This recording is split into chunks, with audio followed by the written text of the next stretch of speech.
તો રાજકોટ ધોરાજી પાસે આવેલ પંચનાથ મહાદેવ મંદિરે પાસેથી પસાર થતી સફુરા નદીમાં શેવાળ જામી જતા નદીમાં દુર્ગંધ આવી રહી છે। સફુરા નદીમાં વર્ષોથી નગરપાલિકા દ્વારા કોઈ જાતની સાફ સફાઈ કરવામાં આવી નથી। પ્રદૂષિત પાણી સંપૂર્ણ ભાદર નદીમાં છોડાતા લોકોને અનેક બીમારીઓનો સામનો પણ કરવો પડે છે। પશુ પક્ષીઓ આ ઉપરાંત પાણી પીતા હોવાથી અહીં બીમાર પડવાની પણ ભીતિ સેવાઈ રહી છે। ત્યારે નગરપાલિકાને અનેકવાર લેખિત અને મૌખિક રજૂઆતો કરવામાં આવી છતાં હજુ સુધી કામગીરી કરવામાં આવી નથી।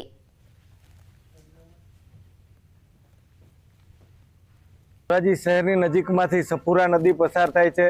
આ નદીની અંદર અત્યંત ગંદકી થઈ ગયેલ છે અને પાણી જે વાપરવા લાયક નથી। આ પાણી છે પાણી આ નદી મારફતથી ભાદર નદીની અંદર ભળે છે અને લાખો લોકો ગ્રામ્ય વિસ્તારની અંદરથી જે આ નદી પસાર થતી હોય આ પાણીનો ઉપયોગ કરતી હોય છે। આ પાણીને ડોળું અને દૂષિત પાણી હોવાને કારણે લોકોને અને પશુઓને અનેક પ્રકારના રોગો થવાની સંભાવનાઓ છે। કોઝવે તો વર્ષોથી આ માંગણી છે ધોરાજીની સફુરા નદી ઉપરનો કોઝવે ઊંચો કરવામાં આવે ને લોકોને રાહદારીઓ માટે એક આશીર્વાદ સમાન છે કોઝવે ઊંચો કરવો। એટલે વર્ષોથી આ માંગણી છે પણ તંત્ર કોઈ પણ જાતનું ધ્યાન દેતું નથી। રાજકોટ પાસે ધોરાજી પાસે જે વર્ષો જૂની ઐતિહાસિક ગણી કહી શકાય સફુરા નદી આવેલ છે। સફુરા નદી છે તેનો કોઝવે એક તો વર્ષોથી અધર કરવામાં નથી આવ્યો। બીજી તરફ વાત કરીએ કે જે સફુરા નદી છે તેનું પાણી એટલો બધો દૂષિત છે જે પશુ પાણી પીતા હોય બીમાર પડતા હોય છે। પાણી આખો તમે આપણે પાણીના પહેલા સીધા દ્રશ્યો બતાવ્યું પાણીના દ્રશ્યો જોઈ શકો તો કેવું લીલું પાણી છે, કેટલી બધી સેવા જામી ગઈ છે છતાં કોઈ જાતની તંત્ર દ્વારા આની સફાઈ કરવામાં આવતી નથી। અનેક વાર રજૂઆત કરવામાં આવી છે છતાં સફાઈનું નામે જીરો છે જે આપ જોઈ શકો છો કે કેવી હાલત છે। અત્યારે સફુરા નદીની કેવી હાલત છે। સફુરા નદીમાં જે દૂષિત હોય ત્યાંથી નીકળતા હોય પણ લોકો પસાર થતા હોય તો એ દુર્ગંધ મારતી હોય છે છતાં કોઈ જાતની તંત્ર દ્વારા કોઈ જાતની કાર્યવાહી કરવામાં આવતી નથી। અત્યારે પશુપાલકો અને લોકોને એવી માંગ છે કે તાત્કાલિક ધોરણે આ સફુરા નદીની સફાઈ કરવામાં આવે અને કોઝવે છે તે કોઝવે અધર કરવામાં આવે। મુનાફ બગાલી, ગુજરાતી, ધોરાજી। તો આ તરફ રાજકોટના ગોંડલના સૌથી મોટા ગામ પૈકીના એક દેરડી કુંભાજીમાં પશુ દવાખાનાની હાલત ખંડેર બની ગઈ છે। એક તરફ પશુ દવાખાનામાં વર્ષોથી પશુ ડોક્ટરની નિમણૂક થતી નથી તો બીજી તરફ દવાખાનાની હાલત પણ ખખડધજ થઈ ચૂકી છે। છતમાં લટકતા લોખંડના સળિયાઓ અને ઉપરથી ખરતા પોપડાઓ, બારીની હાલત પણ ખખડધજ થઈ છે। ગામમાં પશુઓના તબેલાઓ, પશુપાલનનો વ્યવસાય કરતા માલધારીઓ અને ગૌશાળા ઉપરાંત ગામમાં રખડતા પશુઓની સંખ્યા પણ છે। તેમ છતાં સ્થાનિકો આ પશુ દવાખાનાનું બિલ્ડિંગ નવું બનાવવા માટે ઘણા સમયથી માંગ કરી રહ્યા છે પરંતુ આ દિન સુધી તેમની માંગ સ્વીકારાઈ નથી। અને ઘણા સમયથી અહીં ડૉક્ટરની નિમણૂક થયેલ નથી અને અહીંની બિલ્ડિંગ જે દવાખાનાની છે તે હાવ ખંડેર થઈ ગઈ છે અને ભૂતકાળની અંદર જે ડૉક્ટર હતા તેને ઘણા પ્રયત્નો કર્યા નવું બિલ્ડિંગ કરવા માટે પણ અહીંના સ્થાનિક લોકોએ કોઈ આગેવાનોએ સાથ સહકાર આપ્યો નથી। વડોદરાના કરજણમાં સ્મશાન કૈલાશધામમાં અંધારપટ છવાયો। અંતિમ ક્રિયા માટે નાગરિકોને પરેશાની થઈ રહી છે। વીજળી જતા કારની લાઇટો ચાલુ કરીને અંતિમ ક્રિયા કરવી પડી। સ્મશાનમાં અંતિમ ક્રિયા કરવા માટે આવેલા લોકો લાઇટના અભાવે આ પ્રકારે અંતિમ ક્રિયા કરવા માટે મજબૂર બન્યા તો કારની લાઇટો ચાલુ કરીને અંતિમ ક્રિયા કરવી પડી જેનો વિડીયો સામે આવ્યો છે।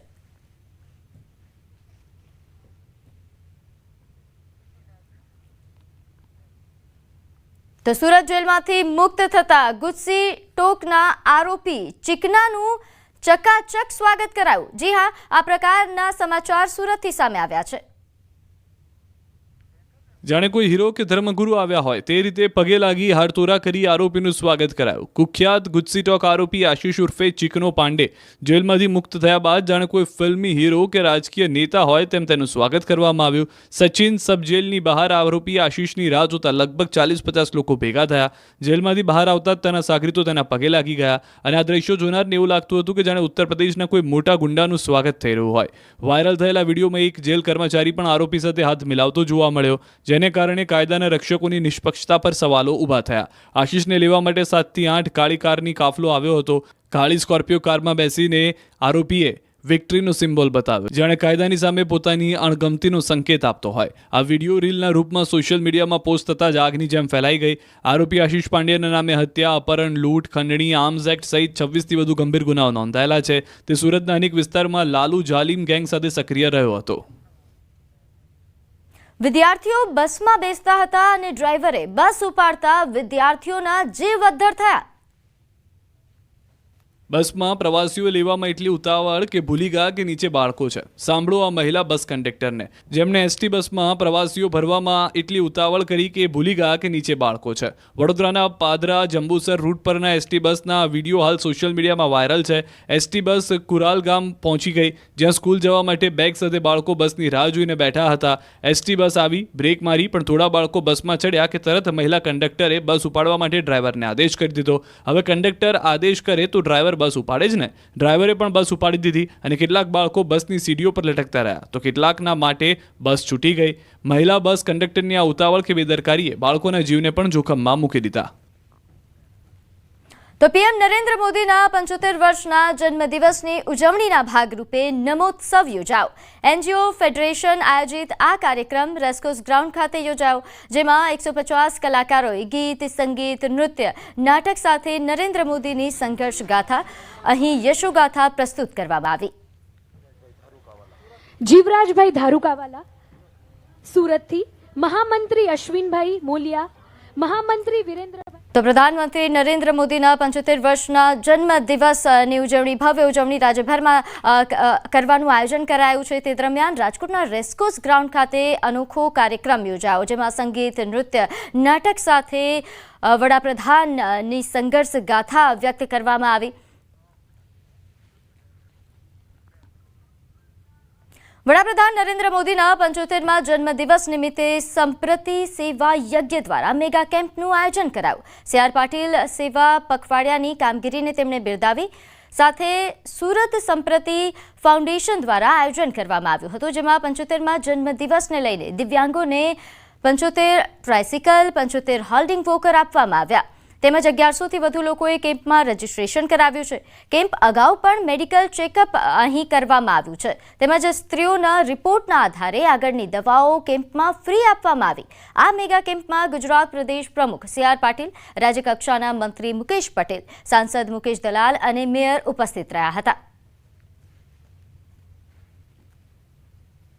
17મી સપ્ટેમ્બરથી 2 ઓક્ટોબર સુધી માનનીય પ્રધાનમંત્રી શ્રી નરેન્દ્ર મોદી સાહેબના જન્મદિવસથી મહાત્મા ગાંધીજી અને લાલ બહાદુર શાસ્ત્રીજીની જન્મ જયંતિ સુધી અને 25મી સપ્ટેમ્બરના દિવસે પંડિત દીનદયાળજીને પણ જન્મ જયંતિ છે, એને આવરી લઈને સેવાકીય પ્રવૃત્તિઓ કરવાનું નક્કી થયું છે. સુરત શહેર અને ગુજરાત ભારતીય જનતા પાર્ટીએ એને દિવાળી સુધી લંબાવવાનું નક્કી કર્યું છે અને એના કાર્યક્રમ પહેલાંથી જ ચાલુ કર્યા છે. એમાં પૈકી આજે સંપ્રતિ ફાઉન્ડેશન દ્વારા લગભગ 75 દિવ્યાંગ ભાઈ બહેનોને એક સાયકલ આપવા માટેનો પ્રયત્ન થયો છે. ગાંધીનગરના મહાત્મા મંદિર ખાતે 5મા અખિલ ભારતીય રાજભાષા સંમેલનનો શુભારંભ થયો હતો. આ પ્રસંગે કેન્દ્રીય ગૃહમંત્રી અને સહકારિતા મંત્રી અમિત શાહ ખાસ ઉપસ્થિત રહ્યા. તેમણે પોતાના ઉદ્બોધનમાં કહ્યું કે હિન્દી એ અન્ય ભારતીય ભાષાઓની હરીફ નથી, પરંતુ મિત્ર છે. ગુજરાતમાં ગુજરાતી અને હિન્દીનું સહ અસ્તિત્વ રહ્યું છે, જેના પરિણામે ગુજરાતી બાળકોની પહોંચ રાષ્ટ્રીય સ્તરે ઘણી વધી છે. દરેક નાગરિક માતૃભાષાને મહત્વ આપે અને રાજભાષાને સહયોગ આપે. કાર્યક્રમમાં મુખ્યમંત્રી ભૂપેન્દ્ર પટેલ પણ સંબોધન કર્યું હતું.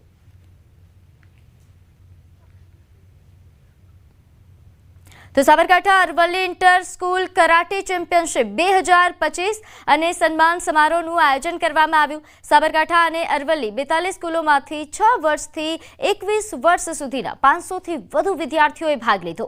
સાબરકાંઠાના ખેલાડીઓ જિલ્લા કક્ષાએ, રાજ્ય કક્ષાએ તેમજ રાષ્ટ્રીય કક્ષાએ સાથે આંતરરાષ્ટ્રીય કક્ષાએ સાબરકાંઠા જિલ્લાનું નામ રોશન કરે તે માટે આ પ્રકારના કરાટે ચેમ્પિયનશિપનું આયોજન કરવામાં આવ્યું છે.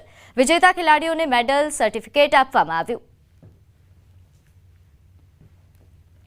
Sabarkantha Aravalli inter school karate championship Himmatnagar ખાતે ભોલેશ્વર સ્ટેડિયમમાં યોજાઈ છે. આ સ્પર્ધામાં સાબરકાંઠા અને અરવલ્લી જિલ્લાની 42 સ્કૂલોમાંથી અલગ અલગ એજ કેટેગરીમાંથી આપણે આ છોકરાઓને મોટિવેશન મળે, પ્લેટફોર્મ મળે એ હેતુસર 6 વર્ષથી લઈ અને 21 વર્ષ સુધીના બાળકોને અહીંયા ભાગ લેવડાવ્યો છે. 80 વર્ષના અડીખમ એવા દાદા કે જે આજે યુવાનોને પણ ઝાંખા પાડી દે તેવી સ્ફૂર્તિ સાથે સતત 31મા વર્ષે આશાપુરા માતાના મઢ દર્શને નીકળ્યા. ગિરિભા બાપુ 80 વર્ષની ઉંમરે પણ ગજબનો જોશ અને જુનૂન ધરાવે છે. 400 કિલોમીટરની યાત્રા તેઓ માત્ર 6 થી 7 દિવસમાં પૂર્ણ કરી માતાના મઢ પહોંચી જાય છે. 400 કિલોમીટરનું અંતર જે ચાલીને પૂર્ણ કરશે શ્રી ગુરુભા જાડેજા. તેમની આ યાત્રાને શુભેચ્છા આપવા માટે રાજપૂત સમાજના આગેવાનો, ગઢવી સમાજના આગેવાનો તથા બ્રહ્મ સમાજના આગેવાનો અને મુસ્લિમ સમાજના આગેવાનો તથા મિત્રો આવી પહોંચ્યા અને તેમના જુસ્સામાં વધારો કર્યો.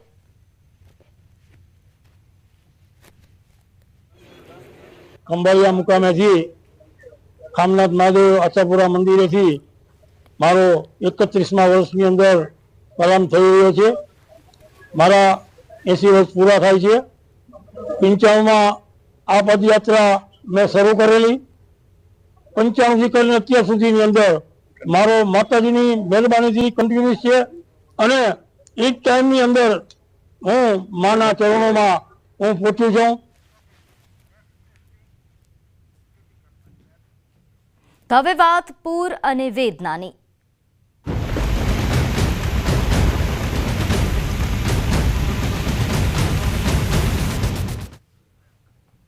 બનાસકાંઠામાં પૂર પ્રકોપની અસર હજુ પણ જોવા મળી રહી છે. 6 દિવસ બાદ પણ ઘણા ભાગો હજુ જળબંબાકાર છે. વાવ તાલુકાના ભાટવર ગામમાં હજુ પણ જળબંબાકાર છે. ન્યૂઝ 18ની ટીમ ભાટવર ગામ પહોંચી. પૂરના 6થા દિવસે પણ ભાટવર ગામના હાલ બેહાલ જોવા મળ્યા. સ્થિતિ એવી છે કે ગામમાં પાણી ભરેલા હોવાથી વાહનો જઈ શકતા નથી. તેથી લોકો હવે બળદગાડાનો ઉપયોગ કરી રહ્યા છે. તો લોકો બળદગાડા લઈને ઘર વખરી અને પશુ માટે ચારો લેવા માટે નીકળે છે. અત્યારે અમે સરહદી ભાટવર ગામમાં છીએ. બળદગાડી લઈને ખેડૂતો પોતાના ગામમાંથી બહાર આવી રહ્યા છે. જ્યાં નજર કરીએ છીએ ત્યાં પાણી જ પાણી હોય છે. કાકા જોડે વાત કરશું. બળદગાડા ઉપર ગાડી સાર લેવા આવી દે, ઢોરણ સાર નથી લેવા આવી દે. બળદગાડું લઈને જે છે તે આ પાણીમાંથી આવી રહ્યા છે. ઢોરોને ચાર લેવા જવા માટે જઈ રહ્યા છે. આ કાકા જોડે પણ આપણે વાત કરશું. કયા ગામથી તમે આવો છો? શું પરિસ્થિતિ છે કાકા? કયા ગામ? ગામ ભાટવેર. ઢોર બાર નીકળી કે ત્યાંથી અને જોણ છે એકાદ દોડીને સાઈડ લેવા જાય છે. ઓળખા પાણીમાંથી બાસી લાવો છો, કાપી કાપીને માણસની જારીਆਂ અને ધોરણ છે પૂરો મતગાળ. કોઈ ધોરણ છે નહીં ત્યાં કશું. અને તો સરકાર સેવા કરે તો સારું છે. નકા મરણ જીવન ઢોર બસામાં સાઈડ લાવીને કેવી પરિસ્થિતિ ગામમાં? હજુ પાણી બારું નીકળી કરતા લેડો રોડેથી કરીને ધરણાનો રોડે અહીંયા ચાંય તલાવ ફરા નાખે એમથી ચાંય પાણી માથા ઉપરી જતું. એક રસ્તે રોડેથી આગળ તે એકાદ પાણીમાં હેડી રહ્યા છે. બળદગાડું લઈને જાઓ? બળદગાડું લઈને જાઓ છો બરોબર. મને જીવન પણ બળદગાડું લઈને જવા છો આવીને પછી દાળવા. સાધનો નહીં જતા ગામમાં? સાધન જાત જ નહીં જ્યાં સાધન ચાંય. સાધન લોટવાળા બેઠા ને લોટવાળા બીજા વાત લોટવાળા બેઠા 4 દાડા છે. કોઈ અમારી સેવા આદિ કરવા કોઈ આવ્યું નથી.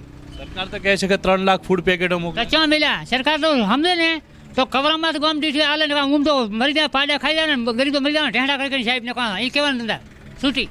આ દ્રશ્યો આપ જુઓ. આ કાકા પોતાના પશુઓને બચાવવા માટે ચાર લેવા માટે આ ગાડું લઈને જઈ રહ્યા છે. આ ગાડાની અંદર પોતે ચાર લેવા માટે જઈ રહ્યા છે. આ સીધા દ્રશ્યો. જ્યાં સાધનો નથી જઈ શકતા ત્યાં હવે આ ગાડાઓ લઈને જવું પડી રહ્યું છે. આ હાલત છે આ ગામમાં જવાના. આ પરિસ્થિતિ છે. કિશોર તુવર, ન્યૂઝ 18 ગુજરાતી.